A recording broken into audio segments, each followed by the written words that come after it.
Welcome to this lecture series in number theory. In this lecture, we will prove the fundamental theorem of arithmetic.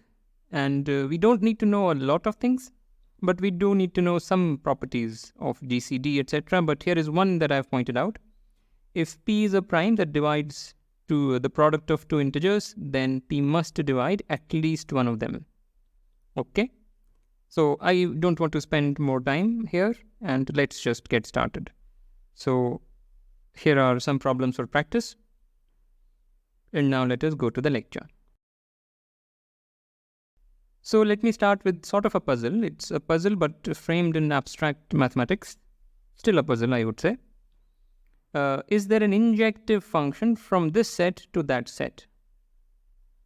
The knee-jerk reaction would be no.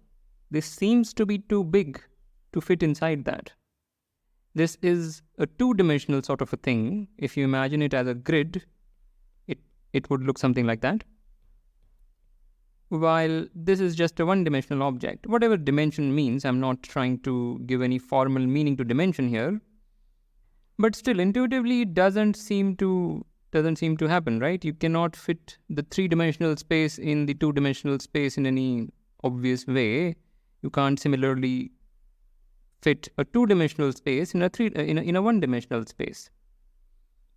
However, a cornerstone result in mathematics or a cornerstone development in mathematics is that, this can be done and much more. So, answer is yes. And I encourage you to think about it. If you haven't seen this before, the usual way of doing this is Cantor's diagonalization argument. But today we will do this using number theory. Alright, so I hope this is already a very interesting statement to anchor you to this lecture. And with that, let us go to the statement of the fundamental theorem of arithmetic. So this is one enunciation of the fundamental theorem. Fix a natural number.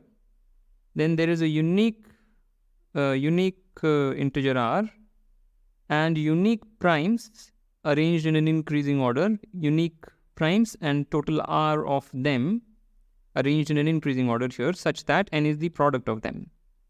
So given a natural number, there is an essentially unique way to express it as the product of primes. That's what it is trying to say, but it has been stated in this language. For example, suppose we take the integer 14. So can you find the r? Well, let's talk about existence first. So I claim that r is equal to 2 works because I can write this as 2 times 7. Can you write it as a product of primes? Can you write it as a product of 3 primes first of all, more than r primes? Here we have 2 primes. Can you write it as the product of more than r primes? No, the theorem says no. There is a unique r for which you can do this. And if you are going to write this as the product of 2 primes, can you choose a different set of primes? Right, so that's the thing, and you cannot. Here it's very easy to see that you cannot. And you can experiment about this. Let me take one more example. Suppose I had taken 28.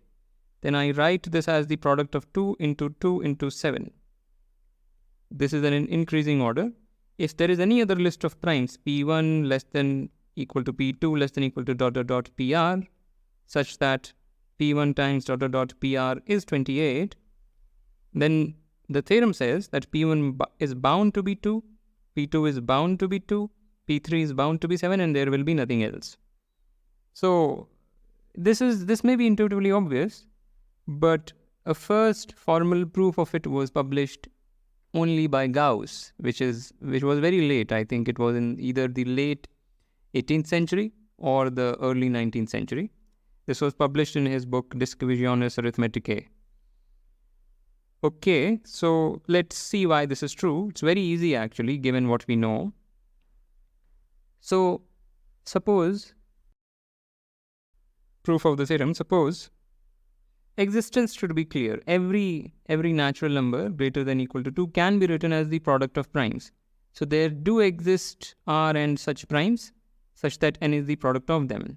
Right? Whatever is n, you write it as the product of primes by increasing the participating primes in an increasing order by arranging the participating primes in an increasing order, and that's it. So existence is fine. The point is uniqueness. So suppose we have n is equal to p1 times dot dot dot pr, and it is also equal to q1 times dot dot dot qs, where these are primes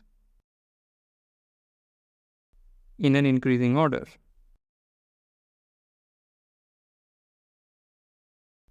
What do we want to do? We want to show that R is equal to S and Pi equals Qi for all I. Right? That's what we want to do. So here is the final thing. We have QS divides n clearly, and hence QS divides the product of the PIs, which implies that QS divides at least one of the PIs. So say QS divides some PI for some I. Okay, but QS and PI are primes. So this step must be clear. QS is a prime which is dividing a product of a bunch of things. So it must divide at least one of the things participating in the product. Right? This is the property, very important property of primes. So QS divides some PI, but now see, both are primes. If one prime divides the other, the two primes must be equal. So this implies that QS is equal to PI. Okay, so what is this saying? It is saying you can cancel QS with one of the members here. After you cancel out, basically apply the same argument to n by QS. N by QS would then be P1 times dot dot dot Pi minus 1 times, very ugly handwriting, n by QS is this product. Right, because Pi goes away. QS is same as Pi, so this Pi was here, and that has been killed by this QS. And this is also equal to Q1 times dot dot dot QS minus 1. Right? Now, if this is equal to 1, if this is no longer greater than equal to 2, then this is 1, in which case, well, there is nothing here. There cannot be anything here, because every prime is at least 2. So if this is 1, then n were equal to QS, and that was it. I mean, then R and S were equal, both would namely be equal to 1, and that's it. I mean, there it's the proof is finished over there. But if it is still greater than equal to 2, you repeat. And if you keep peeling this off, you'll see that every time you peel it off, you are cancelling this with something equal to it in this list, and ultimately, therefore, this list and that list was equal, and therefore R is equal to S, and the PIs and QIs are equal. So I don't want to explain this any further, right? I mean, it should be clear. To really formally prove it, you would be going by mathematical induction or the well-ordering principle, but I think that will only be a verbosity that will mire us into something complicated looking, and will obscure the simplicity of the thing. All right, so this is the fundamental theorem of arithmetic, but it can be stated in a different way, slightly different way. Fix any natural number, at least 2. Then there exist distinct primes, P1 up to PR, such that n is this product where these are natural numbers. So all we are doing is that we are just clubbing the repetitions. In the previous theorem, in the previous enunciation, we wrote n as the product of an increasing sequence of primes. Let me use some other, let's say capital N or maybe capital R. All we are saying is that club together the equal ones. Club together the equal ones, it will look like some prime to the power some integer.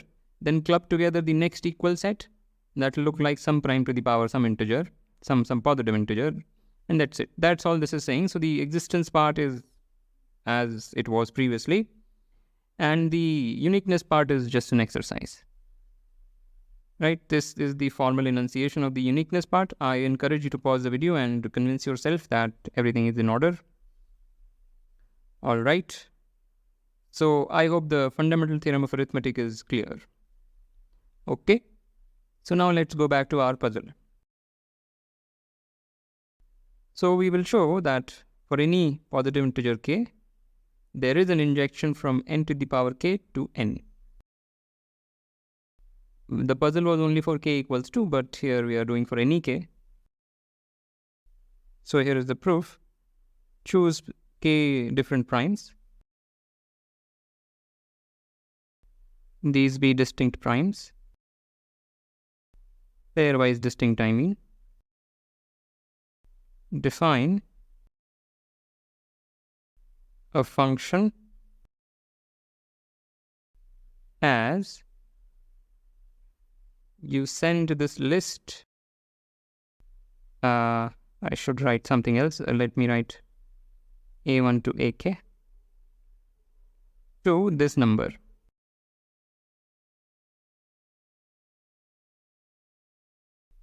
Right, that's the definition. And by the fundamental theorem of arithmetic, this is an injective function.